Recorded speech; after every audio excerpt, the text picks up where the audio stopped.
One, two, three, start.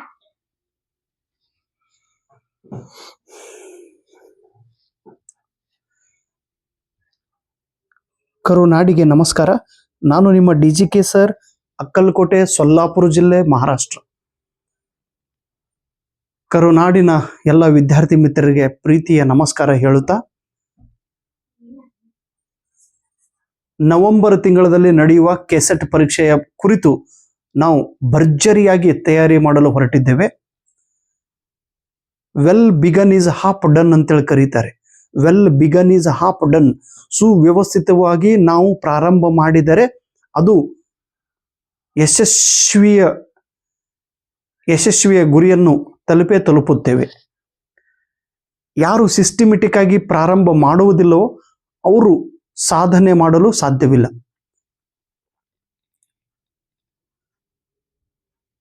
ಅಗದಿ short ಆಗಿ ಹೇಳಬೇಕಾದ್ರೆ, ಡಿಸೆಂಬರ್ ತಿಂಗಳಲ್ಲಿ NET ನೆಟ್ ಎಕ್ಸಾಮ್ ಇದೆ ಮತ್ತು ನವೆಂಬರ್ ತಿಂಗಳಲ್ಲಿ ಕೆಸೆಟ್ ಎಕ್ಸಾಮ್ ಇದೆ. ಇದು ಸಾಧನೆ ಮಾಡಲು ಹೊರಟಿರುವ ವಿದ್ಯಾರ್ಥಿಗಳಿಗೆ ಒಂದು ಸುವರ್ಣ ಅವಕಾಶ. ನಿಮ್ಮ ಜೊತೆಗಿರುವಂತ ವ್ಯಕ್ತಿಗಳು, ನಿಮ್ಮ ಜೊತೆಗಿರುವಂತ ನಿಮ್ಮ ಸ್ನೇಹಿತರು, ನಿಮಗೆ ಪರಿಚಯ ಇರುವಂತ ವಿದ್ಯಾರ್ಥಿ ಮಿತ್ರರು ಯಾರು ಕೆಸೆಟ್ ಪರೀಕ್ಷೆ ಪಾಸ್ ಆಗಿದ್ದಾರೋ, ಯಾರು ಇವಾಗ ಡಿಗ್ರಿ ಕಾಲೇಜಲ್ಲಿ ಪ್ರೊಫೆಸರ್ ಆಗಿ ಹೊರಟಿದ್ದಾರೋ ಅವರನ್ನು ನೋಡಿ ನೀವು ಕೂಡ ಪ್ರಜ್ವಲಿಸಬೇಕು. ಪಾಸ್ ಆದ ಮೇಲೆ ನಿಮ್ಮ ಹಣೆ ಬರ ಬದಲಾವಣೆ ಆಗೇ ಆಗುತ್ತದೆ ಅನ್ನೋ ಸಾಕಷ್ಟು ಉದಾಹರಣೆಗಳಿವೆ. ಕೆಸೆಟ್ ಮತ್ತು NET ನೆಟ್ ಎಕ್ಸಾಮ್ ಒಂದೇ ಪ್ರಯತ್ನದಲ್ಲಿ 2 ಎಕ್ಸಾಮ್ಗಳನ್ನ ತಾವು ಪಾಸ್ ಮಾಡಲೇಬೇಕು. ಕೆಸೆಟ್ ಸಲುವಾಗಿ ಬೇರೆ ಪ್ರಿಪರೇಷನ್, NET ನೆಟ್ ಸಲುವಾಗಿ ಬೇರೆ ಪ್ರಿಪರೇಷನ್ ಅನ್ನುವ ಮಾತೇ ಬೇಡ.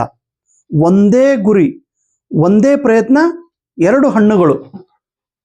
ಇಲ್ಲಿಂದ ನಾವು ಪ್ರಾರಂಭ ಮಾಡಿದೀವಿ ನಮ್ಮ ಪ್ರಯತ್ನವನ್ನ. ಒಂದೇ ಪ್ರಯತ್ನದಲ್ಲಿ ಕೆಸೆಟ್ ಕೂಡ ಕ್ಲಿಯರ್ ಆಗುತ್ತದೆ.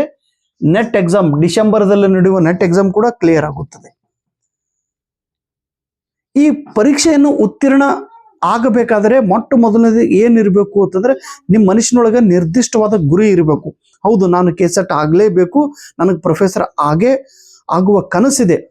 ಕನಸು ಎಲ್ಲರೂ ಕಾಣುತ್ತಾರೆ, ಆದರೆ ಸ್ಟ್ರಾಂಗ್ ಡಿಸೈರ್, ತೀವ್ರ ಇಚ್ಛಾಶಕ್ತಿ ಉಳ್ಳವರು ಮಾತ್ರ ಕಡಿಮೆ ಜನ ಇರುತ್ತಾರೆ. ನೋಡ್ರಿ, ನಿನ್ನೆ ನಡೆದಂತ ಕೆಸೆಟ್ ಎಕ್ಸಾಮ್ದಲ್ಲಿ 2 ಅಂಕಗಳಿಂದ 10 ಅಂಕಗಳಿಂದ 20 ಅಂಕಗಳಿಂದ ನೀವು ರಿಸಲ್ಟ್ ನಿಮಗೆ ಬಂದಿಲ್ಲ. ಇದರ ಅರ್ಥ ನೀವು ಫೇಲ್ ಅಂತೇಳಿ ಅಲ್ಲ. ಕೆಸೆಟ್ ಎಕ್ಸಾಮ್ ಅಲ್ಲಿ ಫೇಲ್ ಮತ್ತು ಪಾಸ್ ಅನ್ನುವ ಶಬ್ದನೇ ಇಲ್ಲ. ನೀವು ಫೇಲ್ ಆಗಿಲ್ಲ, ನೀವು ಇನ್ನೂ ಕ್ವಾಲಿಫೈಡ್ ಆಗಿಲ್ಲ ಅಂತೇಳಿ ಪದ ಇದೆ, ನಾಟ್ ಕ್ವಾಲಿಫೈಡ್. ಆ ನಾಟ್ ಒಂದು ಶಬ್ದನ ನಮಗೆ ತೆಗಿಬೇಕಾಗಿದೆ. ಏನಾಗ್ತದೆ ಗೊತ್ತದ್ರಿ, ಒಂದು ಕೊಡ ಇರ್ತದೆ, ಕೊಡ. ಆ ಕೊಡನ ನೀವೇನ್ ಮಾಡ್ತೀರಿ, ನಳಕ್ಕೆ ಹಚ್ಚಿರ್ತೀರಿ. ನಳದ ನೀರು ಆ ಕೊಡದೊಳಗೆ ನೀರು ಬಿದ್ದು ಕೊಡ ತುಂಬಿತು ಅಂದ್ರ ನೀವು ಪರೀಕ್ಷೆ ಪಾಸ್ ಆದ ಹಾಗೆ. ಕೊಡ ತುಂಬಲಿಲ್ಲ, ಇದರ ಅರ್ಥ ನೀವು ಕೆಸೆಟ್ ಪಾಸ್ ಆಗಿಲ್ಲ ಅಂತ ಅಲ್ಲ, ನಿಮ್ಮ ಕೊಡ ಎಷ್ಟು ತುಂಬೈತೆ ಅನ್ನೋದು ಇಂಪಾರ್ಟೆಂಟ್. ಓಕೆ, ಇದು ನಿಮ್ಮ ಕೊಡ ಅದ್ರಿ, ಕೊಡ. ಓಕೆ, ಇದರಲ್ಲಿ ಪ್ರಯತ್ನ ಎಂಬ ನೀರು ಈ ಕೊಡದೊಳಗೆ ನಾವು ಹಾಕಬೇಕು. ಓಕೆ, ಒಂದೊಂದ್ಸಲ ಏನಾಗಿರ್ತದ್ರಿ, ಕೊಡದೊಳಗೆ ನೀರು ಇಷ್ಟೇ ಬಿದ್ದಿರ್ತಾವ, ಒಂದೊಂದ್ಸಲ ಇಷ್ಟು ನೀರು ಬಿದ್ದಿರ್ತಾವ್ರಿ, ಒಂದ್ಸಲ ಇಲ್ಲಿ ತನಕ ನೀರಾಗಿರ್ತಾವ, ಒಂದ್ಸಲ ಇಲ್ಲಿ ತನಕ ಬಂದಿರ್ತಾವ್ರಿ. ಕಂಪ್ಲೀಟ್ ತುಂಬುದ್ರೇ ನಾವು ಪರೀಕ್ಷೆ ಪಾಸ್ ಆದ ಹಾಗೆ. ಸೊ ಈ ಕೆಸೆಟ್ ಪರೀಕ್ಷೆ ಪಾಸ್ ಆದಂತ ವಿದ್ಯಾರ್ಥಿಗಳು ಅವ್ರು ಕೊಡ ಕಂಪ್ಲೀಟ್ ತುಂಬಿ ನೀರು ಹೊರಗೆ ಚೆಲ್ಲುಗತ್ತವ್ರಿ, ಅವರು ಪಾಸ್ ಆದಂಗ. ಈಗ ನೀವು ಸಪೋಸ್ ಈಗ ಮೊನ್ನೆ 2 ಮಾರ್ಕ್ಲಿಂದ 10 ಮಾರ್ಕ್ಸ್ ಇಂದ ಹೋಗೋದು ಇದರ ಅರ್ಥ ಇಷ್ಟು ಕೊಡ ತುಂಬೈತಿ, ನಿಮಗ ಇನ್ನು ಸ್ವಲ್ಪ ಖಾಲಿ ಐತಿ. ಈ ಸ್ವಲ್ಪ ಖಾಲಿದೊಳಗೆ ನೀವು ನೀರನ್ನ ತುಂಬಬೇಕು. ನೀವು ಇನ್ನೂ ಸ್ವಲ್ಪ ಪ್ರಯತ್ನ ಮಾಡಿದ್ರೆ ಕೊಡ ತುಂಬತೈತಿ. ನಿಮ್ ಕೊಡ ಎಷ್ಟು ಐತಿ ಅನ್ನೋದು ನೋಡ್ರಿ. ಹಾಫ್ ಕೊಡ ಆಗಿತ್ತಂದ್ರೆ ಇನ್ನೂ ಹಾಫ್ ತುಂಬೋದು, ಸ್ವಲ್ಪ ತುಂಬಿತ್ತಂದ್ರೆ ಇನ್ನೂ ಸ್ವಲ್ಪ ನೀರು ಹಾಕೋದು, ಸ್ವಲ್ಪನೇ ನೀರಿದ್ದು ಅಂದ್ರೆ ಜಾಸ್ತಿ ನೀರು ಹಾಕೋದು. ನಿಮ್ಮ ಕೊಡದೊಳಗೆ ನೀರು ಎಷ್ಟೈತಿ ಅನ್ನೋದು ನಿಮಗೆ ಗೊತ್ತು. ಸ್ವಲ್ಪ ಅಂಕಗಳಿಂದ ರಿಸಲ್ಟ್ ಹೋಗಿತ್ತು, ಇದರ ಅರ್ಥ ಕೊಡ ತುಂಬೈತಿ. ನಿಮಗೆ ಕಾನ್ಫಿಡೆನ್ಸ್ ಇರಬೇಕು. ಬೇರೆಯವ್ರ ಜೊತೆಗೆ ಹೋಲಿಕೆ ಮಾಡೋ ಅವಶ್ಯಕತೆ ಇಲ್ಲ. ನಿಮ್ಮ ಕೊಡ ಎಷ್ಟು ತುಂಬೈತೆ ಅನ್ನೋದು ನೀವು ನೋಡ್ರಿ. 100 ಅಂಕಗಳು ಬಿದ್ದಿತ್ತು ಅಂದ್ರೆ ಅರ್ಧ ಕೊಡ ತುಂಬೇದ ಅಂತ ತಿಳ್ಕೋಬಹುದು. ಇನ್ನೂ ಸ್ವಲ್ಪ ಮೇಲಿಂದ ನಾವು ಅಂದ್ರೆ 60% ಕೊಡ ತುಂಬೈತೆ ಅಂತ ತಿಳ್ಕೊ. 100 ಮಾರ್ಕ್ಸ್ ಬಂದಿತ್ತು ಅಂದ್ರೆ 140 ಮಾರ್ಕ್ಸ್ ಬಂದವ್ರಿ ಸರ್ ನಾವು GM ಇದ್ದೀವಿ ಅಂದ್ರೆ ಎಸ್, ಇನ್ನು ಸ್ವಲ್ಪ ನಿಮ್ದು ಉಳ್ದೈತಿ, ಇನ್ನು ಸ್ವಲ್ಪ ಕೊಡ ತುಂಬಬೇಕು. ನಿಮ್ದು ಕ್ಯಾಟಗರಿ ಯಾವ್ದೈತಿ ನೋಡ್ರಿ, ಆ ಕ್ಯಾಟಗರಿ ಪ್ರಕಾರ ಪ್ರಯತ್ನ ಮಾಡೋದ್ರಿ. ಕೆಸೆಟ್ದವರು ಗ್ರೇಟ್. KE ಅಧಿಕಾರಿಗಳಿಗೆ ನಾನು ತುಂಬಾ ಬಿಗ್ ಸಲ್ಯೂಟ್ ಅನ್ನ ಕೊಡುತ್ತೇನೆ. ಯಾವುದೇ ಅವ್ಯವಹಾರ ಈ ಬಾರಿ ನಡೆದಿಲ್ಲ. ಕಂಪ್ಲೀಟ್ ಕ್ಲಾರಿಟಿದಿಂದ ರಿಸಲ್ಟ್ ಅನ್ನು ಕೊಟ್ಟಿದ್ದಾರೆ. ನಿಮ್ಗೆ 4 ತಿಂಗಳ ಅವಕಾಶವನ್ನು ಮತ್ತೆ ಕೊಟ್ಟಿದ್ದಾರೆ. ಯಾರು ರಿಸಲ್ಟ್ ಆಗಿಲ್ಲೋ ಅಂತ ವಿದ್ಯಾರ್ಥಿಗಳಂತೂ ಈಗ ನೀವೇ ಎಲ್ಲಕ್ಕಿಂತ ರಿಸಲ್ಟ್ ದಾರಿ ಒಳಗಿದ್ದೀರಿ. ನಿಮ್ಮನ್ನು ಕ್ರಾಸ್ ಮಾಡಿ ಹೋಗೋರು ಈಗ ಯಾರೂ ಇಲ್ಲ. ಪರೀಕ್ಷೆ ಪಾಸ್ ಆದವರು ಎಲ್ಲ ಬುದ್ಧಿವಂತರು, ಅಥವಾ ನಿಮ್ಗಿಂತ ಸ್ವಲ್ಪ ಪ್ರಯತ್ನ ಹೆಚ್ಚಿಗೆ ಮಾಡಿದವರು ಅವರೆಲ್ಲ ಪರೀಕ್ಷೆ ಪಾಸ್ ಆಗಿ ಹೋಗಿದ್ರು. ಈಗ ನೀವು ಯಾರ ಜೊತೆ ಫೈಟ್ ಮಾಡೋರಿದ್ದೀರಿ? ನಿಮ್ಗಿಂತ ಕಡಿಮೆ ಅಂಕಗಳನ್ನ ಪಡೆದಂತ ವಿದ್ಯಾರ್ಥಿಗಳ ಜೊತೆಗೆ ನಿಮ್ಗಿಂತ ಕಡಿಮೆ ಅಂಕಗಳನ್ನ ಪಡೆದುಕೊಂಡಂತ ವಿದ್ಯಾರ್ಥಿಗಳ ಜೊತೆಗೆ ನೀವು ಫೈಟ್ ಮಾಡೋರಿದ್ದೀರಿ. ನಿಮ್ಗಿಂತ ಹೆಚ್ಚು ಅಂಕಗಳನ್ನ ಪಡೆದುಕೊಂಡಂತ ವಿದ್ಯಾರ್ಥಿಗಳ ಜೊತೆ ಫೈಟ್ ಮಾಡೋ ಅವಶ್ಯಕತೆನೇ ಇಲ್ಲ. ಯಾಕಂದ್ರೆ ಆಲ್ರೆಡಿ ಅವರು ಕ್ವಾಲಿಫೈಡ್ ಆಗಿದ್ದಾರೆ. ರಿಸಲ್ಟ್ ಎಂಬ ದಾರಿಯಲ್ಲಿ ದಿಸ್ ಈಸ್ ರಿಸಲ್ಟ್. ಓಕೆ, ಇದು ರಿಸಲ್ಟ್ ಅದ ರಿಸಲ್ಟ್. ಓಕೆ, ಈ ರಿಸಲ್ಟ್ ದಾರಿ ಒಳಗ ನೀವು ಇಲ್ಲಿಂದ ಹೊಡ್ಕೊಂತ ಇಲ್ಲಿ ಬಂದಿರಿ, ನೀವು ಪ್ರಯತ್ನ ಮಾಡ್ಕೊಂತು. ಓಕೆ, ಕೆಲವೊಬ್ರು ಈ ರಿಸಲ್ಟ್ ಇದು ಮುಗಿಸ್ಕೊಂಡು ಈ ಸೈಡ್ ಹೊರಗೆ ಬಂದರು, ಇವರೆಲ್ಲ ಪರೀಕ್ಷೆ ಪಾಸ್ ಆದ್ರು. ನೀವು ಎಲ್ಲಿದ್ದೀರಿ? ನಿಮ್ಮ ಪೊಸಿಷನ್ ಎಲ್ಲಿದೆ ಅನ್ನೋದನ್ನ ನಿಮ್ಗೆ ಗೊತ್ತಿರಬೇಕು. ನಿಮ್ಮ ಪೊಸಿಷನ್ ಸಮೀಪ ಐತೋ, ನಿಮ್ಮ ಪೊಸಿಷನ್ ಇಲ್ಲ ಐತೋ, ಅಥವಾ ನೀವು ರಿಸಲ್ಟ್ ದಾರಿಯಿಂದ ಎಷ್ಟು ದೂರ ಇದ್ದೀರಿ ಅನ್ನೋದು ನೀವು ನೋಡ್ರಿ. ಪರೀಕ್ಷೆ ಪಾಸ್ ಆದವ್ರು ಇವರೆಲ್ಲ ನಿಮ್ ಫೈಟರ್ ಅಲ್ಲ, ಆಲ್ರೆಡಿ ದೇ ಕ್ವಾಲಿಫೈಡ್. ಇವ್ರು ಇನ್ನೊಮ್ಮೆ ಎಕ್ಸಾಮ್ ಬರಿಬೇಕಾದ್ರೂ ಅವರು ಇನ್ನೊಂದು ಸಬ್ಜೆಕ್ಟ್ದೊಳಗೆ ಬರಿಬೇಕು ಹೊರತಾಗಿ ನಿಮ್ಮ ಸಬ್ಜೆಕ್ಟ್ ಅಲ್ಲಿ ಬರ್ಲಿಕ್ಕೆ ಅವಕಾಶ ಇಲ್ಲ. ಹೀಗಾಗಿ ಪ್ರಯತ್ನ ಮಾಡುವಂತ ವಿದ್ಯಾರ್ಥಿಗಳ ಒಂದು ಎಫರ್ಟ್ ವೇಸ್ಟ್ ಆಗುವುದಿಲ್ಲ. 2 ಪ್ರಕಾರದ ವಿದ್ಯಾರ್ಥಿಗಳು ನನ್ನ ಎದುರಿಗಿದ್ದಾರೆ. ಯಾರು ಆಲ್ರೆಡಿ ಸ್ಟಡಿ ಮಾಡುತ್ತಾ ಹೊರಟಿದ್ದಾರೆ, ಯಾರು ಈಗ ಪ್ರಾರಂಭ ಮಾಡುತ್ತಿದ್ದಾರೆ. ಕೆಲವೊಬ್ರು ಈಗ ಪ್ರಾರಂಭ ಮಾಡಿದ್ರು ತುಂಬಾ ಸ್ಪೀಡ್ ಆಗಿ ರಿಸಲ್ಟ್ ಪಡೆಯುವಂತ ಕೆಪಾಸಿಟಿ ಕೆಲವೊಬ್ಬರು ವಿದ್ಯಾರ್ಥಿ ಹತ್ರ ಇರುತ್ತದೆ. ಕೆಲವೊಬ್ರು ತುಂಬಾ ಬುದ್ಧಿವಂತರು ಇರ್ತಾರೆ, ಆದ್ರೆ ಪ್ರತಿ ಸಲ ಅಲ್ಲೇ ತಪ್ಪು ಮಾಡೋದು. ಹೋದ ಸಲ ಒಬ್ರು ಸರ್ ಅದರ, ಅವರು ಎಲ್ಲಿ ಕಾರವಾರದವ್ರು ಸರ, 12ನೇ ಪ್ರಯತ್ನಕ್ಕೆ ಅವರು ಪರೀಕ್ಷೆ ಪಾಸ್ ಆಗ್ಯಾರ. 12ನೇ ಪ್ರಯತ್ನ. ನಾನಂದೆ, ಮಾಂತೇಶ್ ಸರ ನಿಮ್ಮ ಕಾಲರ್ ಕೊಡ್ರಿ ಸರ, 11 ಸಲ ನೀವು ಪರೀಕ್ಷೆ. ಇಲ್ಲ ಸರ್, ನಾನು ಬರೀತಿದ್ದೆ, ಅಲ್ಲಿಗೆ ಬಂದು ಕಟ್ ಆಫ್ಗೆ ಬಂದು ನಿಲ್ತಿದೆ. 2 ಮಾರ್ಕ್ಸ್ 4 ಮಾರ್ಕ್, 2 ಮಾರ್ಕ್ 4 ಮಾರ್ಕ್. ನಾನಂದೆ, ಸರ್ ಅಲ್ಲಿಂದ ಜಂಪ್ ಮಾಡಬೇಕು ಅನ್ನೋ ಇಲ್ಲೋ? ನೀವು ಮಾಡಿದ್ದೇ ತಪ್ಪು ಮಾಡಬಾರದು. ಮಾಡಿದ್ದೇ ತಪ್ಪು ನೀವು ಮಾಡಿದ್ರಂದ್ರೆ ನಾವೇನ್ ಕರಿತೀವಿ, ಮೂರ್ಖ ಅಂತ ಹೇಳಿ ಕರೆದು ಬಿಡ್ತೀವಿ. ತಪ್ಪು ತಿಳ್ಕೊಬೇಡ್ರಪ್ಪ, ಮೂರ್ಖ. ಹೌದು, ಅಲ್ಲೇದಲ್ಲೇ ತಪ್ಪು ಮಾಡೋದು. ಏನಪ್ಪ ನೀವು ಹಾಗೆ ಮಾಡಕ್ ಹೋಗ್ಬೇಡ್ರಿ, ಮೂರ್ಖತನ ಮಾಡಬಾರದು. ಕೆಸೆಟ್ದವ್ರು ಇನ್ನೊಂದು ಅವಕಾಶ ಕೊಟ್ಟಿದ್ದಾರೆ. ಈ ಸುವರ್ಣ ಅವಕಾಶವನ್ನು ಬಳಸಿಕೊಂಡು ತಾವು ಬರುವ ಕೆಸೆಟ್ ಎಕ್ಸಾಮ್ ಮತ್ತು ನೆಟ್ ಎಕ್ಸಾಮ್ ಅನ್ನು ನೀವು ಕ್ಲಿಯರ್ ಮಾಡಬೇಕು. ನಾನು 3 ಸಲ ಫೇಲ್ ಆದ್ರೂ ಈಗ ನಿಮ್ಮ ಎದುರಿಗೆ ವರ್ಲ್ಡ್ ರೆಕಾರ್ಡ್ ಆಗಿ ನಾನು ನಿಂತೇನೇನಿಲ್ಲ. ನಾನು ಪರೀಕ್ಷೆ ಪಾಸ್ ಮಾಡಿದ್ದು ಈಗ ನಿಮ್ಮ ಸಲುವಾಗಿ. ನಾನು ಇಷ್ಟೆಲ್ಲ ಪರೀಕ್ಷೆ ಪಾಸ್ ಮಾಡಿ ಹೇಳೋದು ನಿಮ್ಮ ಸಲುವಾಗಿ. ಪಾಸ್ ಆಗೋ ಟೈಮ್ದೊಳಗೆ ಸುಮ್ಮನೆ ಪಾಸ್ ಆಗಿದ್ದೆ, ಆದ್ರೆ ಈಗ ನನಗೆ ಗೊತ್ತಾಗಿತ್ತು, ನಾನು ಪಾಸ್ ಆಗಿ ಬರೀ ನಾನು ಮನೆಯೊಳಗೆ ಕೂಡೋದಕ್ಕಿಂತ ನನ್ನ ಅನುಭವಗಳನ್ನ ಒಂದು 4 ವಿದ್ಯಾರ್ಥಿಗಳಿಗೆ ನಾನು ಹೆಲ್ಪ್ ಮಾಡಿದ್ರಂದ್ರೆ ಅವ್ರ ಲೈಫ್ ಲೀಡ್ ಆಗೇ ಆಗುತ್ತಿದೆ. ಸಾಕಷ್ಟು ವಿದ್ಯಾರ್ಥಿಗಳು ಪರೀಕ್ಷೆ ಪಾಸ್ ಮಾಡುತ್ತಿದ್ದಾರೆ. ಪ್ಲಾನಿಂಗ್ಗೆ ಸಾಥ್ ನೀವು ಓದಬೇಕು. ಓಕೆ, ಇನ್ನು ಏನು ಪ್ಲಾನಿಂಗ್ ಮಾಡಬೇಕು? ಇರೋದೇ 2 ಪತ್ರಿಕೆ, ಪೇಪರ್ ಫಸ್ಟ್ ಮತ್ತು ಪೇಪರ್ ಸೆಕೆಂಡ್. ಪ್ಲೀಸ್ ನೋಡ್ರಿ, ಯಾವುದೇ ಸ್ಟಡಿ ಮಾಡ್ಬೇಕಾದ್ರೆ ಮೊಟ್ಟ ಮೊದಲಿಗೆ ಏನಿರಬೇಕು, ಸ್ಪೆಸಿಫಿಕ್ ಆಗಿ ನೀವು ಓದುತ್ತಾ ಇರಬೇಕು. ಸ್ಪೆಸಿಫಿಕ್ ಅಂದ್ರೆ ಸ್ವಲ್ಪ ನಿರ್ದಿಷ್ಟವಾದ ಓದು, ನಿರ್ದಿಷ್ಟವಾದ ಗುರಿ, ನಿರ್ದಿಷ್ಟವಾದ ಪ್ರಯತ್ನ, ಸ್ವಲ್ಪನೇ ನಾವು ಸ್ಪೆಸಿಫಿಕ್ ಆಗಿ ನಿಮ್ದು ಟಾರ್ಗೆಟ್ ಇರಬೇಕು. ಸ್ಪೆಸಿಫಿಕ್ ಆಗಿ ಬುಕ್ಸ್ಗಳು ಇರಬೇಕು. ಸ್ಪೆಸಿಫಿಕ್ ಆಗಿ ನಿಮ್ದು ಪ್ರಯತ್ನ ಇರಬೇಕು. ಸ್ಪೆಸಿಫಿಕ್ ಆಗಿ ನೀವು ಫೋಕಸ್ ಮಾಡ್ತಾ ಇರಬೇಕು. ಎಲ್ಲಿ ಫೋಕಸ್ ಮಾಡೋದು ಅಲ್ಲೇ. KSET NET net exam, KSET NET net exam. ಒಂದೇ ಬುಕ್ 2 ಬುಕ್, ಜಾಸ್ತಿ ಬುಕ್ ಓದೋ ಅವಶ್ಯಕತೆ ಇಲ್ಲ, ಜಾಸ್ತಿ ರೆಫರೆನ್ಸ್ ಮಾಡೋ ಅವಶ್ಯಕತೆ ಇಲ್ಲ, ಜಾಸ್ತಿ ವಿಡಿಯೋಗಳನ್ನು ನೋಡೋ ಅವಶ್ಯಕತೆ ಇಲ್ಲ, ಜಾಸ್ತಿ ಪ್ರಯತ್ನ ಮಾಡೋ ಅವಶ್ಯಕತೆ ಇಲ್ಲ. ಸ್ವಲ್ಪ ಪ್ರಯತ್ನ ಮತ್ತು ಕ್ವಾಲಿಟಿ ಪ್ರಯತ್ನ ಅಂತೇಳಿ ಕರಿತೀವಿ. ಆ ಸ್ಪೆಸಿಫಿಕ್ ಆಗಿ ನಿರ್ದಿಷ್ಟವಾಗಿ ನೀವು ಪ್ರಯತ್ನ ಮಾಡಬೇಕು. 2ನೇದು, ನೀವು ಎಷ್ಟು ಪ್ರಯತ್ನ ಮಾಡುತ್ತಿದ್ದೀರಿ ಅನ್ನೋದು ನಿಮಗೆ ಗೊತ್ತಿರಬೇಕು. ನೀವು ಎಷ್ಟು ಓದಿದ್ದೀರಿ ಅನ್ನೋದು ನಿಮಗೆ ಗೊತ್ತಿರಬೇಕು. ನಾನು ಯೂನಿಟ್ಸ್ಗಳನ್ನು ಕವರ್ ಮಾಡುತ್ತಿದ್ದೇನೆ, ಎಷ್ಟು ಕಂಪ್ಲೀಟ್ ಮಾಡಿದ್ದೇನೆ, ಇನ್ನು ಎಷ್ಟು ಯೂನಿಟ್ಗಳನ್ನು ಕಂಪ್ಲೀಟ್ ಮಾಡಬೇಕು ಅನ್ನೋದು ನಿಮಗೆ ಗೊತ್ತಿರಬೇಕು. ಓದುವಂಥ ವಿದ್ಯಾರ್ಥಿಗೆ ನಾನು ಯಾವ್ಯಾವ ಚಾಪ್ಟರ್ಗಳನ್ನು ಓದಿದ್ದೇನೆ, ಯಾವ ಚಾಪ್ಟರ್ದ ಮೇಲೆ ನಾನು ಹಿಡಿತ ಇದೆ, ಇನ್ನೂ ಯಾವ ಚಾಪ್ಟರ್ಗಳನ್ನು ನಾನು ಓದಬೇಕು ಅನ್ನುವ ಮೆಜರ್ಮೆಂಟ್ ಮಾಡುವ ಒಂದು ಕೌಶಲ್ಯ ನಿಮ್ಮ ಹತ್ರ ಇರಬೇಕು. ಸುಮ್ಮನೆ ಓದೋದಂದ್ರೆ ಓದೋದಲ್ಲ, ಏನು ಓದಿರ್ತೀರಿ, ಎಷ್ಟು ಓದಿರ್ತೀರಿ ಅನ್ನೋದು ನಿಮಗೆ ಗೊತ್ತಿರಬೇಕು, ಮೆಜರೇಬಲ್. ಆಮೇಲೆ ನೀವು ಓದಿದ್ದ ವಿಷಯ ನಿಮ್ಮ ರಿಸಲ್ಟ್ಗೆ ಹೆಲ್ಪ್ ಆಗಬೇಕು, ಅಚೀವೇಬಲ್ ಅಂತೇಳಿ ಕರಿತೀವಿ. ನೀವು ಓದಿದ್ದು ಬೆನಿಫಿಟ್ ಆಗಲೇಬೇಕು.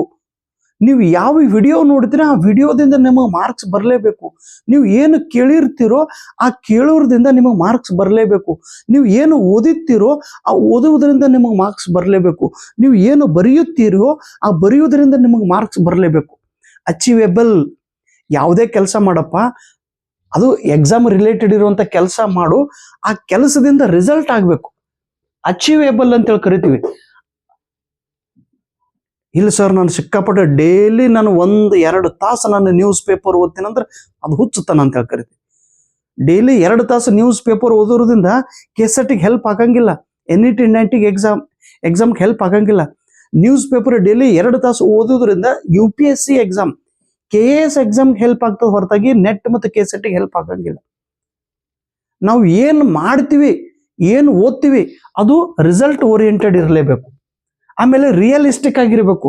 ನೀವು ಓದೋದ್ರಿಂದ ರಿಸಲ್ಟ್ ಬರಬೇಕು ಅನ್ನುವ ವಾತ್ಸವತೆ ನಿಮ್ಮ ಹತ್ರ ಇರಬೇಕು. DGK ಸರ್ ಅವರ ವಿಡಿಯೋ ನೋಡುವುದರಿಂದ ನನಗೆ ರಿಸಲ್ಟ್ ಬರುತ್ತದೆ, DGK ಸರ್ ಅವರ ವಿಡಿಯೋಗಳನ್ನು ನೋಡಿ, ಬುಕ್ಗಳನ್ನು ಓದಿ ಸಾಕಷ್ಟು ವಿದ್ಯಾರ್ಥಿಗಳು ಪರೀಕ್ಷೆ ಪಾಸ್ ಆಗಿದ್ದಾರೆ ಅನ್ನುವ ವಾತ್ಸವದ ಅರಿವು ನಿಮಗಿರಬೇಕು. ರಿಯಲಿಸ್ಟಿಕ್. ನೀವು ಏನು ಓದುತ್ತೀರಿ, ಓದೋದ್ರಿಂದ ರಿಸಲ್ಟ್ ಬರುವ ನಂಬಿಕೆ ನಿಮ್ಮ ಹತ್ರ ಇರಬೇಕು. ಕಾಲ್ಪನಿಕವಾಗಿ ಓದೋದಲ್ಲ, ಕಾಲ್ಪನಿಕವಾಗಿ ನೋಟ್ಸ್ ತೆಗೆಯೋದಲ್ಲ, ಇಮ್ಯಾಜಿನೇಟಿವ್ ಆಗಿನೂ ಆ ಎಕ್ಸಾಮ್ ಬಗ್ಗೆ ತಿಳ್ಕೊಳ್ಳೋದಲ್ಲ, ಪ್ರಾಕ್ಟಿಕಲ್ ಆಗಿ ವಿಷಯವನ್ನ ಅರ್ಥ ಮಾಡಿಕೊಳ್ಳಬೇಕು. NET ಎಕ್ಸಾಮ್ ತುಂಬಾ ಡಿಫಿಕಲ್ಟ್ ಇದೆ, ಬಹಳ ಡೀಪ್ ಕ್ವಶನ್ ಅನ್ನ ಕೇಳ್ತಿರ್ತಾರ, ಭಯಂಕರ ಹಾರ್ಡ್ ಇದೆ, ಅದು ನಮ್ಮ ಕೈಲಿ ಆಗಂಗಿಲ್ಲ ಅಂದ್ರೆ ದಟ್ ಈಸ್ ಇಮ್ಯಾಜಿನೇಟಿವ್. ರಿಯಲಿಸ್ಟಿಕ್ ಅಂದ್ರೆ 100 ಕ್ವಶನ್ ಅಲ್ಲಿ at least 30 to 40 questions are very easy. 40 ಪ್ರಶ್ನೆಗಳಂತೂ ನಮಗೆ ಸರಳವಾಗಿರುತ್ತೆ. ಅಷ್ಟು ಪ್ರಶ್ನೆಗಳನ್ನ ಬಗ್ಗೆ ನಾವು ಸ್ಟಡಿ ಮಾಡಿದೆವು ಅಂದ್ರೆ ನಮ್ಗೆ ರಿಸಲ್ಟ್ ಬರುತ್ತದೆ ಅನ್ನುವ ವಾಸ್ತವಿಕತೆ ನಿಮ್ಮ ಹತ್ರ ಇರಬೇಕು, ರಿಯಲಿಸ್ಟಿಕ್. ಮತ್ತೆ ನಿಮ್ಮ ಎದುರಿಗೆ ಪರೀಕ್ಷೆ ಪಾಸ್ ಆದಂತ ವ್ಯಕ್ತಿಗಳು ಇರಬೇಕು. ಈಗ 211 ಜನರು ನಾನು ಕತೆ ಹೇಳಿದಾಗ ನಿಮ್ಗೆ ಏನ್ ಅನಿಸ್ತದೆ? ಹೌದಲ್ಲೋ, ಅವರು ಸೈನಿಕರಿದ್ದವರು ಪರೀಕ್ಷೆ ಪಾಸ್ ಆದ್ರು, ಅವರು ಬಸ್ ಡ್ರೈವರ್ ಇದ್ದವರು ಪರೀಕ್ಷೆ ಪಾಸ್ ಮಾಡಿದ್ರು, ಅವರು ಬಸ್ ಕಂಡಕ್ಟರ್ ಇದ್ದವರು ಪರೀಕ್ಷೆ ಪಾಸ್ ಮಾಡಿದ್ರು, ಅವರು ಟ್ರಕ್ ಡ್ರೈವರ್ ಇದ್ದವರು ಪರೀಕ್ಷೆ ಪಾಸ್ ಮಾಡಿದ್ರು, ಅವರು ಸೈನಿಕರಿದ್ದವರು ಪರೀಕ್ಷೆ ಪಾಸ್ ಮಾಡಿದ್ರು, ಅವರು ಒಂದು ಕಾಲೇಜ್ ಒಳಗೆ ಪ್ಯೂನ್ ಅಂತೇಳಿ ಡ್ಯೂಟಿ ಮಾಡ್ಕೊಂತ ಪರೀಕ್ಷೆ ಪಾಸ್ ಮಾಡಿದ್ರು, ಅವರು ATM ದೊಳಗೆ ಸಿಪಾಯಿ ಅಂತೇಳಿ ಇದ್ದವ್ರು ಕೆಲಸ ಮಾಡಿದ್ರು, ಒಬ್ರು ಕ್ಯಾನ್ಸರ್ ರೋಗ ಆದ್ರೂ ಕೂಡ ಚಿಕಿತ್ಸೆ ಪಡೆಯುತ್ತಾ ಕೆಸೆಟ್ ಪರೀಕ್ಷೆ ಪಾಸ್ ಮಾಡಿದ್ರು, ಅವ್ರಿಗೆ 2 ಕಾಲುಗಳು ಇಲ್ಲಂದ್ರೂ ಕೆಸೆಟ್ ಪರೀಕ್ಷೆ ಪಾಸ್ ಆದ್ರು, 2 ಕಣ್ಣುಗಳು ಇಲ್ಲಂದ್ರೂ ಕೆಸೆಟ್ ಪರೀಕ್ಷೆ ಪಾಸ್ ಮಾಡಿದ್ರು, ಅಂಗಾಂಗಗಳು ಎಲ್ಲಾ ದೇಹದ ಅಂಗಾಂಗಗಳು ವಿಕಲಾಂಗ ಇದ್ರೂ ಕೂಡ ಕೆಸೆಟ್ ಪರೀಕ್ಷೆ ಪಾಸ್ ಆದ್ರು. ಅದು ರಿಯಲಿಸ್ಟಿಕ್. ಅಂಥವ್ರನ್ನು ನೋಡಿದಾಗ ನಿಮಗೂ ಕೂಡ ಒಂದು ಪ್ರೇರಣೆ ಬರುತ್ತದೆ. ಆಮೇಲೆ ಟೈಮ್ ಬೌಂಡಿಂಗ್. ಪೇಪರ್ 1 ಸಲುವಾಗಿ ಎಷ್ಟು ಓದಬೇಕು, ಪೇಪರ್ 2 ಸಲುವಾಗಿ ಎಷ್ಟು ಓದಬೇಕು ಅನ್ನೋದನ್ನ ನೀವು ನಿರ್ಧಾರ ಮಾಡಬೇಕು. Every day is important, every second is important, every minute is important, every hour is important. ಆ ಟೈಮ್ ಬೌಂಡ್ ಏನಿಲ್ಲ. ಪೇಪರ್ 1 ಸಲುವಾಗಿ 1 ತಿಂಗಳದೊಳಗೆ ಓದಿ ಹಿಂಗೆ ಕಿತ್ತು ಒಗಿಬೇಕು. ಪೇಪರ್ 1 ನಡೆಯೋ ಕಡೆ ಹಿಂಗೆ ಅನ್ಬೇಕಂడి. ಪೇಪರ್ 1 ಸಲುವಾಗಿ ಏನು ಹಚ್ಚಿ ಪೇಪರ್ 1 ಬೆಟ್ಟ ಅಂದ್ರೆ ಮಗನ 60ರಿಂದ 70 ಮಾರ್ಕ್ಸ್ ತಗೋತೀನಿ, ಯಾವಾಗನೂ ತಗೋತೀನಿ ಅನ್ಬೇಕು. ಪೇಪರ್ 1. ಪೇಪರ್ 2 ನಿಮ್ಮ ಸಬ್ಜೆಕ್ಟ್ ಐತಿ, ನಿಮ್ಮ ಸಬ್ಜೆಕ್ಟ್ ಅಂತೂ ಹಿಂಗೆ ತುರುಬು ಕಟ್ಟಿ ಹಿಂಗೆ ಹಿಡಿದು ಎಳ್ಕೊಂತ ತೊಗೊಂಬರ್ಬೇಕು ನಿಮ್ಮ ಸಬ್ಜೆಕ್ಟಿಗೆ. ಅಷ್ಟು ಬಾಸ್ ನಿಮ್ಮ ಸಬ್ಜೆಕ್ಟ್ ನಿಮ್ಮ ಕಂಟ್ರೋಲ್ದೊಳಗೆ ಇರಂಗಿಲ್ಲೇನು? MA ಓದಿರ್ತೀರಿ, ನಿಮ್ಮ ಸಬ್ಜೆಕ್ಟ್ ನಿಮಗೆ ಕಂಟ್ರೋಲ್ ಆಗಂಗಿಲ್ಲ. ಕಂಟ್ರೋಲ್ ಆಗಲಿಲ್ಲ ಅಂದ್ರೆ ಹೇಗ್ರಿ? ಕಂಟ್ರೋಲ್ ಮಾಡ್ಬೇಕಪ್ಪ. ಆ ಕಂಟ್ರೋಲ್ ಮಾಡುವಂಥ ಕೆಪಾಸಿಟಿ ನಿಮ್ಮ ಹತ್ರ ಐತ್ರಿ. ಇಲ್ಲಂದ್ರೆ ಹೇಗ್ರಿ? ಶಕ್ತಿಯಿಂದ ಕಂಟ್ರೋಲ್ ಮಾಡೋದಲ್ಲ, ಯುಕ್ತಿಯಿಂದ. ಶಿವಾಜಿ ಮಹಾರಾಜರು ಆ ಟೈಮ್ದೊಳಗೆ ಎಲ್ಲಿ ಔರಂಗಜೇಬ್ ಹಿಡ್ಕೊಂಡು ಅವ್ರಿಗೆ ದಿಲ್ಲಿಗೆ ಒಯ್ದಿರ್ತಾರೆ, ಆದ್ರೆ ಅಲ್ಲಿಂದ ಅವರು ಓಡ್ಕೊಂತ ಮತ್ತೆ ಮಹಾರಾಷ್ಟ್ರ ಬಂದಿದ್ದ ಕತೆ ನಿಮ್ಗೆಲ್ಲರೂ ಗೊತ್ತೈತಲ್ಲ. ಯುಕ್ತಿ ಅಂತೇಳಿ ಕರೀತಾರೆ. ಯಾರು? ನಮ್ದು ಚಿತ್ರದುರ್ಗದೊಳಗೆ ಒಣಕೆ ಒಬ್ಬವ ಹೊಡೆದ್ರೆ ಒಣಕೆಲಿ ಕೊಯ್ ಬಿಡ್ತಿದ್ದ. ಹಂಗೆ ಎಷ್ಟು ಯುಕ್ತಿಯಿಂದ ಅವರು ಯುದ್ಧವನ್ನ ಗೆದ್ದಿದ್ದಾರೆ. ಹಾಗೆ ನೀವು ಯುಕ್ತಿಯಿಂದ ಪ್ರತಿಯೊಂದು ಸಮಯವನ್ನು ಪೇಪರ್ 1 ಸಲುವಾಗಿ 1 ತಿಂಗಳ, ಪೇಪರ್ ಸೆಕೆಂಡ್ ಸಲುವಾಗಿ 2 ತಿಂಗಳ, ಈಗ 3 ತಿಂಗಳು ನೀವು ಸ್ಟಡಿ ಮಾಡಬೇಕು, 1 ತಿಂಗಳು ರಿವಿಷನ್ ಮಾಡಬೇಕು. ಇಷ್ಟು ಮಾಡಿದ್ರಿ ಸ್ಮಾರ್ಟ್ ಆಗಿ ನೀವು ಸ್ಟಡಿ ಮಾಡಿದ್ರಿಂದ you will get KCET, you will get net exam, you will get GRF also. Okay, ಹಾಗಾದ್ರೆ ಸ್ಟಡಿ ಪ್ಲಾನಿಂಗ್ ಏನ್ ಮಾಡಬೇಕು? ಇರೋದೇ 2 ಪತ್ರಿಕೆ, ಪೇಪರ್ 1 ಅಂಡ್ ಪೇಪರ್ 2. ಪೇಪರ್ 1 ಅಲ್ಲಿ ಫಸ್ಟ್ ಡ್ಯೂಟಿ ನೀವು ಏನ್ ಮಾಡ್ರಿ, ಟಾರ್ಗೆಟ್ 60 to 80 ಕಂಪಲ್ಸರಿ ಮಾರ್ಕ್ಸ್ ಬರಲೇಬೇಕು. 60 to 80 ಮಾರ್ಕ್ಸ್ ತಗೊಳ್ಳೇಬೇಕು ನೀವು. ಇಲ್ಲಿ 80, 90 ಕೂಡ ನೀವು ತಗೊಳ್ಳುವಂತ ಅವಕಾಶ ಐತಿ ಪೇಪರ್ 1 ಒಳಗೆ. ಮಿನಿಮಮ್ 54ರಿಂದ 60 ಮಾರ್ಕ್ಸ್ ಬೇಕು. ಮಿನಿಮಮ್ 54 to 60 ಇಷ್ಟಂತೂ ಮಾರ್ಕ್ಸ್ ಬೇಕೇ ಬೇಕು. ಇನ್ನು 60ರಿಂದ 80 ತಗೊಳ್ಳುವ ಒಂದು ಅವಕಾಶ ಪೇಪರ್ 1 ನಲ್ಲೇ ಐತಿ. ಏಕೆಂದರೆ ಪೇಪರ್ 1 ಸಿಲೆಬಸ್ ತುಂಬಾ ಲಿಮಿಟೆಡ್ ಇದೆ, ಕಡಿಮೆ ಇದೆ, ಶಾರ್ಟ್ ಇದೆ. ಶಾರ್ಟ್ದೊಳಗ ನಿಮ್ಗೆ ರಿಸಲ್ಟ್ ಮಾಡ್ಬೇಕಲ್ಲಪ್ಪ. ನೋಡ್ರಿ, ಇದು ರಿಸಲ್ಟ್ ನಿಮ್ಮ ಸಲುವಾಗಿ ಐತಿ, ಬೇರೆಯವ್ರ ಸಲುವಾಗಿ ಅಲ್ಲ. ಮೊದಲು ನೆನಪಿಡ್ರಿ, ಇದು 60 to 80 ಮಾರ್ಕ್ಸ್ ಟಾರ್ಗೆಟ್ ಇಡಬೇಕು. ಫಸ್ಟ್ ಏನ್ ಮಾಡ್ರಿ, ಸಿಲೆಬಸ್ ಅನ್ನ ನೋಟ್ಬುಕ್ದೊಳಗೆ ಬರೀರಿ. ಸರ್ ನಾವು ಹೋದ ವರ್ಷ ಬರೆದಿದ್ರೆ ಅದನ್ನ ಓದ್ಬೇಕು. ಯಾರು ಬರ್ದಿಲ್ಲ ಸಿಲೆಬಸ್ ಅನ್ನ ನೀಟಾಗಿ ಬರೀಬೇಕು. ಫಸ್ಟ್ ಡ್ಯೂಟಿ ಸಿಲೆಬಸ್ ಅನ್ನ ಬರೀಬೇಕು. ಓಕೆ, ಅದು ಕಲರ್ ಪೆನ್ನಿಲ್ಲ, ಸಿಸ್ಟಮೆಟಿಕ್ ಆಗಿ ಬರೆದಿದ್ದಿರ್ಬೇಕು.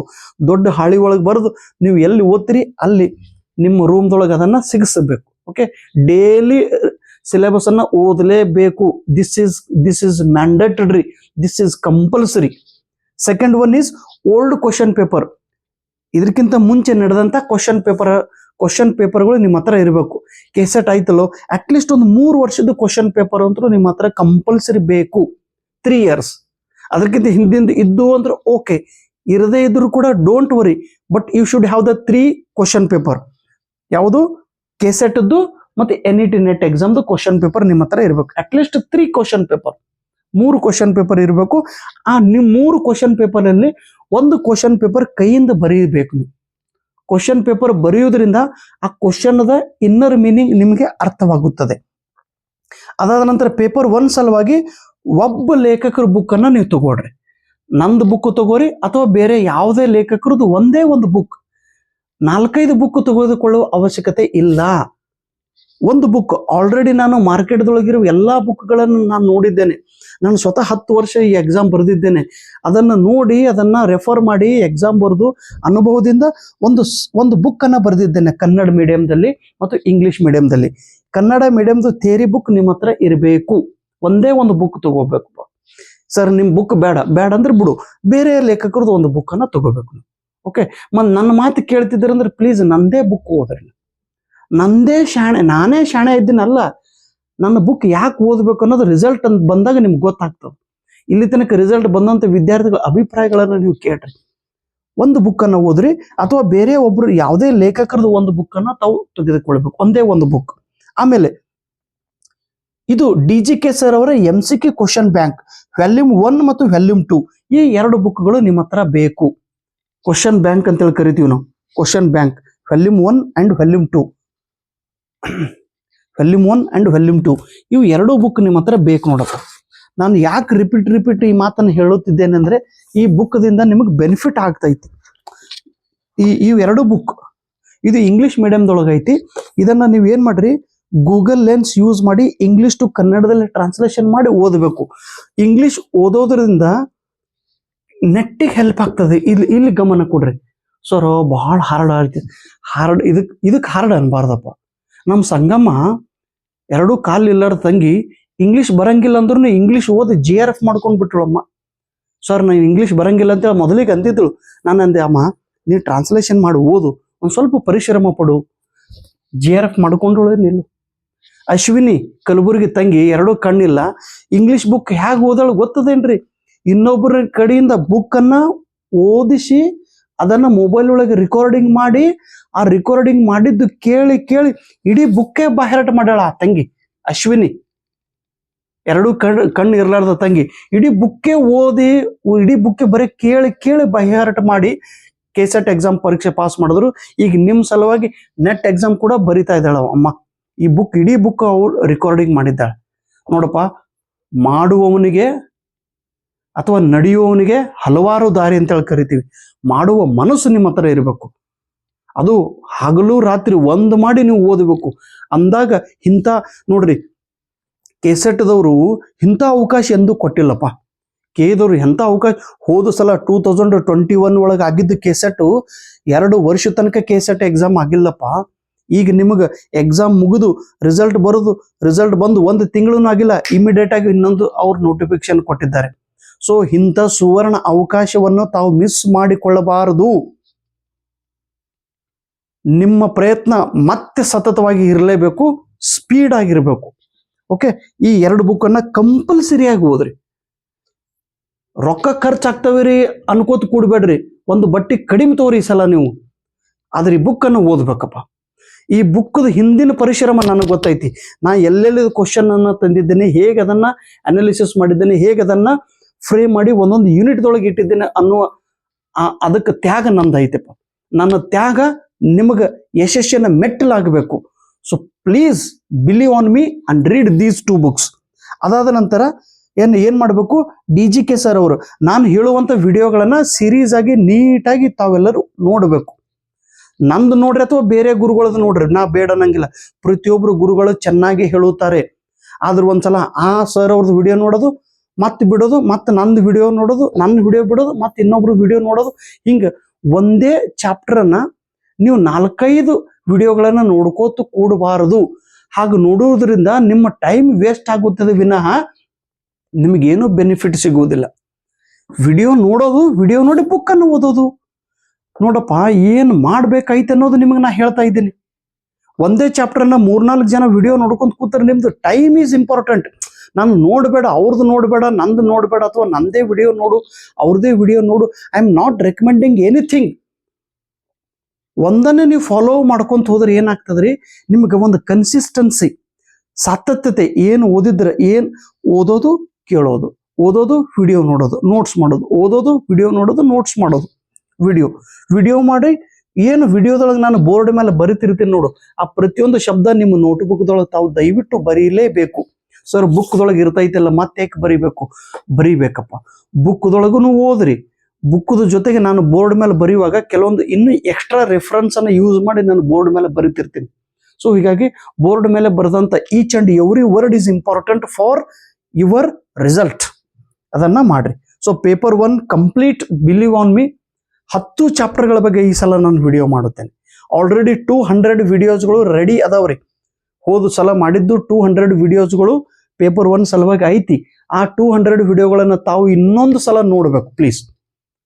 ಆ ವಿಡಿಯೋ ನೋಡೋದ್ರಿಂದ, ಅದು ಚಾಪ್ಟರ್ ವೈಸ್ ವಿಡಿಯೋ ನೋಡೋದಂದ್ರೆ ಸುಮ್ಮನೆ ನೋಡೋದಲ್ಲ. ಬುಕ್ದೊಳಗೆ ನೀವು ಏನು ಓದಿರ್ತೀರಿ, ಈ ಬುಕ್ದೊಳಗೆ ಸಪೋಸ್ ಕನ್ನಡ ಮೀಡಿಯಂ ಬುಕ್ದೊಳಗೆ ನೀವು ಯಾವ ಚಾಪ್ಟರ್ ಓದಿರ್ತೀರೋ ಅದೇ ಚಾಪ್ಟರ್ದು ವಿಡಿಯೋ ನೋಡೋದು. ಯಾವ ಚಾಪ್ಟರ್, ಯಾವ ಯೂನಿಟ್ ಅನ್ನ ಓದಿರ್ತೀರೋ ಆ ಯೂನಿಟ್ಗೆ ಸಂಬಂಧಪಟ್ಟಿದ್ದು ವಿಡಿಯೋ ನೋಡಿದ್ರೆ ಕನ್ಸೆಪ್ಟ್ ಕ್ಲಿಯರ್ ಆಗುತ್ತದೆ. ಇಲ್ಲಿ ಈಗ ಕೆಸೆಟ್ ಎಕ್ಸಾಮ್ ಅಲ್ಲಿ ಅಥವಾ ನೆಟ್ ಎಕ್ಸಾಮ್ ಅಲ್ಲಿ ಕನ್ಸೆಪ್ಟ್ ಬೇಸ್ಡ್ ಪ್ರಶ್ನೆಗಳನ್ನು ಕೇಳುತ್ತಿದ್ದಾರೆ. ಹೀಗೆ ಪತ್ರಿಕೆ 1ರ ಬಗ್ಗೆ ತಾವು ಅಭ್ಯಾಸ ಮಾಡಬೇಕು. ಇನ್ನು ಪತ್ರಿಕೆ 2ರಲ್ಲಿ ಪೇಪರ್ 2 ಯಾವುದೇ ಸಬ್ಜೆಕ್ಟ್ ತಗೊಳ್ರಿ, 100 to 120 ಈ ಟಾರ್ಗೆಟ್ ಇರಬೇಕು. ಅಬೌವ್ 100 ಮಾರ್ಕ್ಸ್ ಬರಲೇಬೇಕು. 100 to 120 ಈ ರೇಂಜ್ದೊಳಗೆ ನೀವು ಮಾರ್ಕ್ಸ್ ಪಡೆದಿದ್ರಲ್ಲೋ sure shot you will get the result. 100 ತಗೊಳ್ಳೋದು ತುಂಬಾ ಈಸಿ ಆಗಿದೆ. ಔಟ್ ಆಫ್ 200ಗೆ 100 ಮಾರ್ಕ್ಸ್ ತಗೊಳ್ಳೋದು ತುಂಬಾ ಸಿಂಪಲ್. ಅದ್ರ ಸಲುವಾಗಿ ಏನ್ ಮಾಡ್ಬೇಕ್ರಿ ಸರ್, ಮೊದಲನೇದು ನಿಮ್ಮ ಸಬ್ಜೆಕ್ಟ್ ಸಿಲೆಬಸ್ ಅನ್ನ ನೋಟ್ಬುಕ್ದೊಳಗೆ ಬರೀಬೇಕು. ಸರ್ 8 ಪೇಜ್ ಐತಿ ಸಿಲೆಬಸ್, ಹೇಗೆ ಬರೆಯೋದು? ಬರೀಲೇಬೇಕು. ಕನ್ನಡ ಲಿಟ್ರೇಚರ್ ಸಿಲೆಬಸ್ 8 ಪೇಜ್ ಐತಿ, ಬರಿಬೇಕು. ಹಿಂದಿ ಲಿಟ್ರೇಚರ್ ಎಲ್ಲ ಬರಿಬೇಕು. ಸರ್ ಮ್ಯಾನೇಜ್ಮೆಂಟ್ ಡೀಟೇಲ್ ಆಗಿ ಬರಿಬೇಕು. ಸರ್ ಫಿಸಿಕ್ಸ್ ಐತಿ, ಫಿಸಿಕ್ಸ್ ಅನ್ನ ಬರೀರಿ. ಇಲ್ಲ ಸರ್ ನಂದು ಕೆಮಿಸ್ಟ್ರಿ ಐತಿ, ಕೆಮಿಸ್ಟ್ರಿನ ಬರೀಬೇಕು. ಇಲ್ಲ ಸರ್ ನಂದು ಹಿಸ್ಟ್ರಿ ಐತಿ, ಹಿಸ್ಟ್ರಿ ಡೀಟೇಲ್ ಆಗಿ ಬರೀರಿ. ಇಲ್ಲ ಸರ್ ನಂದು ಜಾಗ್ರಫಿನ ಡೀಟೇಲ್ ಆಗಿ ಬರೀ. ಕಾಮರ್ಸ್ ಸಬ್ಜೆಕ್ಟ್ ಐತಿ, ಸಿಲೆಬಸ್ ಅನ್ನ ನೋಟ್ಬುಕ್ದೊಳಗೆ ಬರೀಲೇಬೇಕು. This is the highway, this is the highway, this is the highway for your success. ಯಾರು ಸಿಲೆಬಸ್ ಅನ್ನ ಬರೆಯುತ್ತಾರೋ, ಯಾರು ಡೈಲಿ ಸಿಲೆಬಸ್ ಅನ್ನ ಓದುತ್ತಾರೋ ಆ ವ್ಯಕ್ತಿ ಗ್ಯಾರಂಟಿ ಪರೀಕ್ಷೆ ಪಾಸ್ ಆಗ್ತಾನೆ. ಇದು ನೀವು ಮಾಡುವ ಮೊದಲನೇ ಕೆಲಸ. ನೀವು ಮಾಡ್ಲೇಬೇಕು. ಇಲ್ಲ ಸರ್ ಹೋದ ವರ್ಷ ಬರ್ದೇನ್ರಿ ಮತ್ತೆ ಅದಕ್ಕೆ ಬರೀಬೇಕು. ಯಾರು ಬರ್ದಿದ್ದೀರಿ ಅವ್ರು ರಿಪೀಟ್ ಯು ರೀಡ್ ಇಟ್. ಯಾರು ಬರ್ದಿಲ್ಲವೋ ಅವ್ರು ಕಲರ್ ಪೆನ್ನಿಲ್ಲಿ ಬರೀಬೇಕು. ಬರೀ ಅಂದ್ರೆ ಒಂದೇ ಪೆನ್ನಿಲ್ಲೇ ಬರೆಯೋದಲ್ಲ, use colour pen. Sir colour pen ಬರೆದಿರೋದ್ರಿಂದ ಏನ್ ಲಾಭ ಆಗ್ತೈತಿ? ಮೈಂಡ್ ಕರೆಕ್ಟಾಗಿ ಆ ಕಾನ್ಸೆಪ್ಟನ್ನು ಕ್ಯಾಚ್ ಮಾಡ್ಕೋತಾನ. ಡಿಫ್ರೆಂಟ್ ಕಲರ್ಸ್ ಯೂಸ್ ಮಾಡಿ ನಾವು ನೋಟ್ಸ್ ಬರೆಯುವಾಗ ಕಾನ್ಸಂಟ್ರೇಷನ್ ಹೆಚ್ಚಿಗೆ ಆಗುತ್ತೆ. ಮೆದುಳಿಗೆ ಒಂದು ಆ ಕಲರಲ್ಲಿ ಇಂಟ್ರೆಸ್ಟ್ ಇದೆ, ಆ ಶಬ್ದ ಆಟೋಮೆಟಿಕ್ ಆಗಿ ನೆನಪುಳಿಯುತ್ತದೆ. ಆಮೇಲೆ PYQ, ಪ್ರೀವಿಯಸ್ ಇಯರ್ ಕ್ವಶನ್ಸ್, ಹಿಂದೆ ನಡೆದ ಒಂದು 3 ವರ್ಷದ ಕ್ವಶನ್ ಪೇಪರ್. ಪ್ಲೀಸ್, ನಾನು ಇದು ಹೇಳೋದು ಭಾಳ ಗಂಭೀರವಾಗಿ, ಭಾಳ ಸೀರಿಯಸ್ ಆಗಿ ಮಾತನ್ನು ಕೇಳಬೇಕು. 3 ಇಯರ್ಸ್ ಕ್ವಶನ್ ಪೇಪರ್ ನಿಮ್ಮ ಹತ್ರ ಇರಲೇಬೇಕು. ಇಂಗ್ಲೀಷ್ ಲಿಟ್ರೇಚರಾ ತಗೋರಿ 3 ಕ್ವಶನ್ ಪೇಪರ್, ಕನ್ನಡ ಲಿಟ್ರೇಚರಾ ತಗೋರಿ 3 ವರ್ಷದ ಕ್ವಶನ್ ಪೇಪರ್. ಯಾವುದು ಸಬ್ಜೆಕ್ಟ್ ಐತಿ ನಿಮ್ಮದು, ಯಾವುದೇ ನಿಮ್ಮ ಸಬ್ಜೆಕ್ಟ್ದ ಕ್ವಶನ್ ಪೇಪರ್ ನಿಮ್ಮ ಹತ್ರ ಬೇಕೇ ಬೇಕು. 3 ಇಯರ್ಸ್ 3 ವರ್ಷದ ಕ್ವಶನ್ ಪೇಪರ್ ನಿಮ್ಮ ಹತ್ರ ಅದು ತಗೊಂಡು ಅದನ್ನು ನೋಟ್ಬುಕ್ದೊಳಗೆ ನೀವು ಬರೆದಿರಬೇಕು. ನಾಟ್ ರೀಡಿಂಗ್, ಅದನ್ನು ಕ್ವಶನ್ ಪೇಪರನ್ನು ನೀವು ನೋಟ್ಬುಕ್ದೊಳಗೆ ಬರೀಲೇಬೇಕು. ನೀವು ಕ್ವಶನ್ ಪೇಪರ್ ಬರೆದಾಗ ಏನಾಗ್ತದ್ರಿ, ಸಿಲೆಬಸ್ಸು ಮತ್ತು ಅದು ಕ್ವಶನ್ ಪೇಪರ್ ಮ್ಯಾಚ್ ಮಾಡೋದು.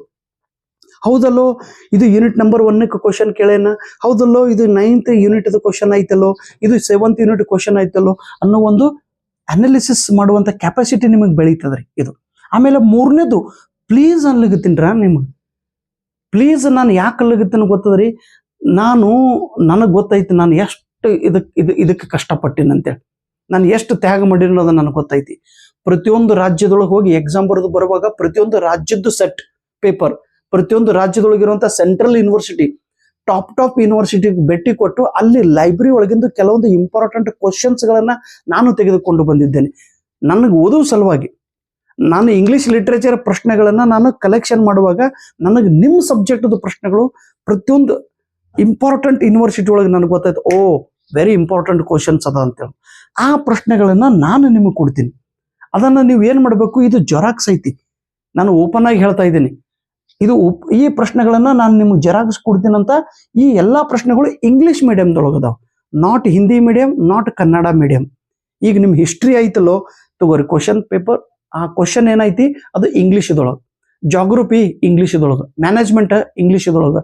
ಯಾವ ಸಬ್ಜೆಕ್ಟ್ ಐತಿ ನೋಡ್ರಿ, ನಿಮ್ಮ ಯಾವುದೇ ಸಬ್ಜೆಕ್ಟ್ ಇರಲಪ್ಪ, ಈ ಪ್ರಶ್ನೆಗಳು ತಾವು ಪ್ಲೀಸ್ ತಗೋರಿ.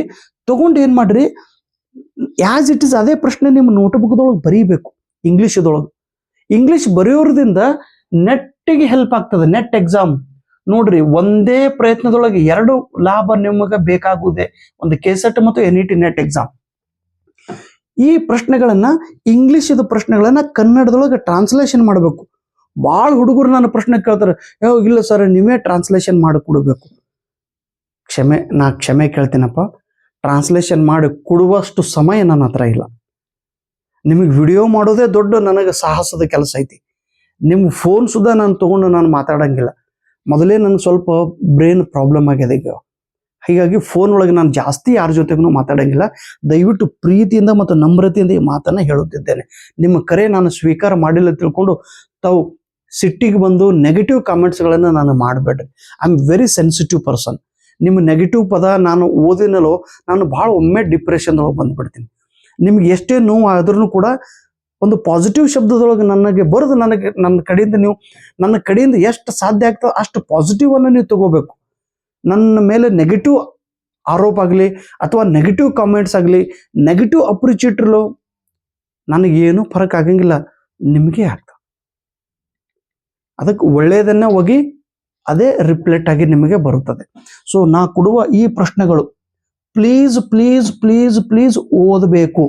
ಮತ್ತು ಓದೋದಂದ್ರೆ ಹೇಗ್ರಿ, 4 ಆಪ್ಷನ್ ಕೊಟ್ಟಿರ್ತಾರೆ. ಕರೆಕ್ಟ್ ಯಾವ್ದು ಅನ್ನೋದು ನಾನು ಆ ಜೆರಾಕ್ಸಲ್ಲಿ ಬರೆದಿದ್ದೇನೆ. ಯಾವುದು ಬರೆದಿಲ್ಲ ಅದನ್ನು ನೀವು ಹುಡುಕಬೇಕು, ಯಾಕಂದ್ರೆ ಅದು ನಿಮ್ಮ ಸಬ್ಜೆಕ್ಟ್. ಈಗ ಇಕನಾಮಿಕ್ಸ್ ಸಬ್ಜೆಕ್ಟ್ ಇದೆ, ಕೆಳಗಡೆ 4 ಕ್ವಶನ್ಸ್ ಅದಾವ, ಯಾವುದು ಕರೆಕ್ಟ್ ಅನ್ನೋದು ನೀವು ಹುಡುಕ್ಬೇಕಲ್ಲ. ನೀವು ಹುಡುಕೋದ್ರಿಂದ ಏನಾಗ್ತದೆ ರೀ, when you are searching the answer for that question, you are understanding another aspect of that question. ಆ ಕ್ವಶನ್ಗೆ ಆಜು ಬಾಜುಂದು ಮಾಹಿತಿ ನಿಮಗೆ ಗೊತ್ತಾಗ್ತದೆ. ಆ ಆಜು ಬಾಜು ಮಾಹಿತಿನೇ ನಿಮ್ಮ ಜ್ಞಾನವನ್ನು ಹೆಚ್ಚಿಸುತ್ತದೆ. ಒಂದು ಆಪ್ಷನ್ ಕರೆಕ್ಟ್ ಇದ್ರೆ ಇನ್ನು ಉಳಿದಿದ್ದು 3 ಆಪ್ಷನ್ ಯಾಕೆ ತಪ್ಪು ಅನ್ನೋದ್ರ ಬಗ್ಗೆ ಕೂಡ ಒಂದೊಂದು ಲೈನ್ ಮಾಹಿತಿಯನ್ನ ಗೂಗಲ್ ಅಲ್ಲಿ ವಿಕಿಪೀಡಿಯಾದೊಳಗೆ ಹುಡುಕಿ ಬರೀಬೇಕು. ಸರ್ ನಾವು ಹುಡುಕ್ಬೋದು, ನಮ್ಗೆಲ್ಲ ಟೈಮ್ ಐತಿ. ನೀವೇ ಹಿಂಗೆ ಪ್ರಶ್ನೆ ಕೇಳಿದ್ರೆ ನಾ ಏನೆತ್ತು ಹೊಯ್ಕೊಳ್ಳಿ. ಯಾರ ಸಲುವಾಗಿ ಮಾಡೋದು? ನಿಮ್ಮ ಸಲುವಾಗಿ ಮಾಡಬೇಕಪ್ಪ. ಟೈಮ್ ಇಲ್ಲ ಅಂದ್ರೆ ಮುಗಿತು, ನೀವು ಮುಗಿದೇ ಹೋಯ್ತು, ಎಂದೂ ಪಾಸೇ ಆಗಂಗಿಲ್ಲ. ನಾ ಭಾಳ ಕೈ ಇದ್ದೇನೆ, ನಾ ಶಾಪೇ ಕೊಡ್ತೀನಿ. ಮಾ ಪ್ರಯತ್ನ ಸರ್ ನಾ ಮಾಡ್ತೀನಿ ಸರ್, ನಾ ಪ್ರಯತ್ನ ಮಾಡ್ತೀನಿ ಅನ್ನೋದು ಮನೋಭಾವನೆ ಇರಬೇಕು. That is called positive angle, that is called positive approach. Sir ನಾ ಪ್ರಯತ್ನ ಮಾಡ್ತೀನಿ ರೀ, ಸಿಕ್ತು ಓಕೆ, ಸಿಗಲಿಲ್ಲ ಅಂದ್ರೆ ಬಿಟ್ಬಿಡೋದು ಆ ಪ್ರಶ್ನೆ, ಗೋ ಫಾರ್ ನೆಕ್ಸ್ಟ್ ಕ್ವಶನ್. ಎಷ್ಟು ಕ್ವಶನ್ಸ್ ಅದ ಅದನ್ನು ನೀವು ಅನಾಲಿಸಿಸ್ ಮಾಡಬೇಕು. ಪ್ಲೀಸ್ ಅನಾಲಿಸಿಸ್ ಮಾಡಿ ಎಲ್ಲಿಂದ ಆನ್ಸರ್ ಹುಡುಕ್ಬೇಕ್ರಿ ಸರ್? ಗೂಗಲಲ್ಲಿ ವಿಕಿಪೀಡಿಯಾ ವೆಬ್ಸೈಟ್ದಿಂದ ಮಾಹಿತಿಯನ್ನು ತಗೊಂಡು ಕೇವಲ right 2 sentence on each point. ಆಮೇಲೆ 1 to 12th ಸ್ಟ್ಯಾಂಡರ್ಡ್ವರೆಗೆ ನಿಮ್ಮ ಸಬ್ಜೆಕ್ಟ್ಗೆ ರಿಲೇಟೆಡ್ ಇರುವಂಥ ಬುಕ್ಗಳು ನಿಮ್ಮ ಹತ್ರ ಇರಬೇಕು. ನಿಮ್ದು ಇಕನಾಮಿಕ್ಸ್ ಸಬ್ಜೆಕ್ಟಾ, 9th 10th PUC first year second year economics ಬುಕ್ಕನ್ನು ತಗೋರಿ. ನಿಮ್ದು ಕೆಮಿಸ್ಟ್ರಿನಾ 8th 9th 10th science book PUC first year second year chemistry ಬುಕ್ಕನ್ನು ತಗೋರಿ. ನಿಮ್ದು ಫಿಸಿಕ್ಸಾ ಸೈನ್ಸ್ ಬುಕ್ಕು ಮತ್ತು PUC first year second year physics book ತಗೋರಿ. ನಿಮ್ದು ಹಿಂದಿ ಲಿಟ್ರೇಚರ 1ನೇ ಕ್ಲಾಸಿಂದ PUC ಸೆಕೆಂಡ್ ಇಯರ್ವರೆಗೆ ಹಿಂದಿ ಬುಕ್ ತಗೋರಿ, ಅಲ್ಲಿ ಕವಿ ಪರಿಚಯ ಇರುತ್ತದೆ. ಕನ್ನಡ ಲಿಟ್ರೇಚರ 1 to 12th ವರೆಗೆ ಕನ್ನಡ ಬುಕ್ಕನ್ನು ತಗೋರಿ, ಅಲ್ಲಿ ಕವಿ ಪರಿಚಯ ಇರುತ್ತೆ. ನಿಮ್ದು ಯಾವುದು ಸಬ್ಜೆಕ್ಟ್ ರೀ, ನಿಮ್ಮ ಸಬ್ಜೆಕ್ಟ್ ರಿಲೇಟೆಡ್ ಇರುವಂಥ ಬುಕ್ಸ್ಗಳನ್ನು ತಗೋರಿ. ಈ NCERT ಬುಕ್ ಆಗಲಿ ಅಥವಾ ಸ್ಟೇಟ್ ಬುಕ್ ತಗೊಂಡು ಓದ್ರಿಪ್ಪ. ನೀವು ದೊಡ್ಡ ಮಾರ್ಕೆಟ್ದೊಳಗಿರೋ ಬುಕ್ ತಗೊಳ್ಳೋ ಅವಶ್ಯಕತೆ ಇಲ್ಲ. Why you are purchasing every book in the market? ಆ ಬುಕ್ ಚೆನ್ನಾಗಿಲ್ಲ ಅಂತೇಳಿ ನಾನು ಆರೋಪ ಮಾಡ್ತಾ ಇಲ್ಲ. ಪ್ಲೀಸ್ ನನ್ನ ಮಾತನ್ನು ಮತ್ತೆ ನೀವು ಪಾಸಿಟಿವ್ ತಗೋಬೇಕು. ನಾವು ಎಲ್ಲಿ ಹುಡುಕಬೇಕು, ಎಲ್ಲಿ ಸಿಗ್ತೈತಿ ಅಲ್ಲೇ ಹುಡುಕೋ, ಎಲ್ಲಿ ಸಿಗ್ತೈತಿ ಅಲ್ಲೇ ನೀನು ಅದನ್ನು ಸರ್ಚ್ ಮಾಡಬೇಕು. ಎಲ್ಲಿ ಪ್ರಯತ್ನ ಮಾಡೋದ್ರಿಂದ ನಿಮಗೆ ಬೆನಿಫಿಟ್ ಸಿಗ್ತೈತಿ ಅಲ್ಲೇ ಪ್ರಯತ್ನ ಮಾಡಬೇಕು.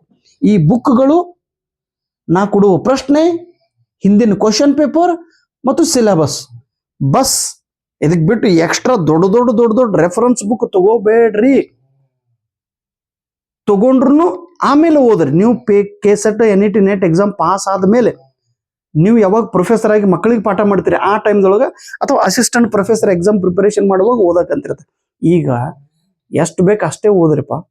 ಸೊ ನಾ ಹೇಳುವ ಈ ಮೆಥಡನ್ನು ಪ್ಲೀಸ್ ತಾವೆಲ್ಲರೂ ಫಾಲೋ ಮಾಡಬೇಕು. ಪ್ಲೀಸ್ ಓದಬೇಕು. ನಿರಾಶೆ ಆಗ್ಲಿಕ್ಕೆ ಹೋಗ್ಬೇಡ್ರಿ. ಆಗಿಲ್ಲ ಸರ್, ಭಾಳ ತೊಂದರೆ ಐತಿ ಸರ್, ನೋವು ಐತಿ ಸರ್, ದುಡ್ಡಿಲ್ಲ ಸರ್, ನಮ್ಮಪ್ಪ ಹೀಗತನ, ನಮ್ಮಮ್ಮ ಹಿಂಗದಾಳ ಸರ್, ನಮ್ಮ ಸಂಸಾರ ಹಾಳಾಗೈತಿ ಸರ್, ಭಾಳ ಕಾಲೇಜ್ ಒಳಗೆ ತ್ರಾಸ ಮಾಡ್ತಾರೆ ಸರ್, ನಾವು ಅಲ್ಲಿ ಕೆಲಸ ಮಾಡ್ತೀನಿ ಸರ್, ಏನು ಹೇಳಬೇಡ್ರಪ್ಪ. ನೋ, ಯಾರು ನಿಮ್ಮ ನೋವು ಮಾತನ್ನ ಕೇಳುವುದಿಲ್ಲ.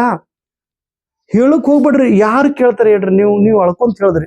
ಈಗ ನನಗೆ ಫೋನ್ ಹಚ್ಚನ, ನೀವು ಅಳ್ಕೊಂತ ನನ್ನ ಜೊತೆ ಮಾತಾಡ್ತೀರಿ, ನಾನು ಏನು ಮಾಡ್ಲಪ್ಪ ಹೇಳಿ? ನಾನು ಬ್ರಹ್ಮ ನಿಮ್ಮ ಹಣೆ ಬರ ಬದಲಾಯಿಸಲ್ಕ? ಇಲ್ಲ. ಪಾಲಿಗೆ ಬಂದಿದೆ ಪಂಚಾಮೃತ. ನಮಗೆ ಏನು ಆಯ್ತು ಅದನ್ನ ಫೇಸ್ ಮಾಡಲೇಬೇಕು. ತೊಂದರೆಗಳನ್ನ ಎದುರಿಸಲೇಬೇಕು ನಾವು. ತೊಂದರೆಗಳನ್ನ ಬಿಟ್ಟು ಓಡಿ ಹೋಗೋದಲ್ಲ. ಜೀವನನೇ ನೋಡ್ರಿ, ಅದಕ್ಕೆ ಏನತ್ತರ ಏನತ್ತಾರಲ್ಲ, ಧರೆಗೆ ಬೆಂಕಿ ಹತ್ತಿದಾಗ ಎಲ್ಲಿ ಓಡೋದು ನಾವು? ಬೆಂಕಿ ಹತ್ತಂದ್ರೆ ನಾವು ಎಲ್ಲಿ ಓದೋದು? ಬೆಂಕಿ ಹತ್ತಂದ್ರೆ ಎಲ್ಲಿ ಓಡೋ ಅವಶ್ಯಕತೆ ಇಲ್ಲ, ಅದನ್ನು ಅನುಭವಿಸಬೇಕಾಗ್ತದೆ. ಸೊ ಪ್ಲೀಸ್ ಯಾವುದೇ ಸಮಸ್ಯೆಗಳನ್ನು ಯಾರಿಗೂ ಹೇಳದೆ ಸ್ವಲ್ಪ keep and quiet and do your study and you will get the result. After getting the result everything is going to solve within a fraction of second. ನಿಮ್ದು ಎಂಥ ಸಮಸ್ಯೆ ಇದ್ರೂ ಅದಕ್ಕೆ ಪರಿಹಾರ KCET ಸರ್ಟಿಫಿಕೇಟ್, ಅದಕ್ಕೆ ಪರಿಹಾರ NET ನೆಟ್ ಸರ್ಟಿಫಿಕೇಟ್. ಸಣ್ಣ ಹುದ್ದೆಗಾಗಿ fight ಮಾಡೋದಕ್ಕಿಂತ KCET ಪರೀಕ್ಷೆ ಪಾಸ್ ಆಗ್ರಿ.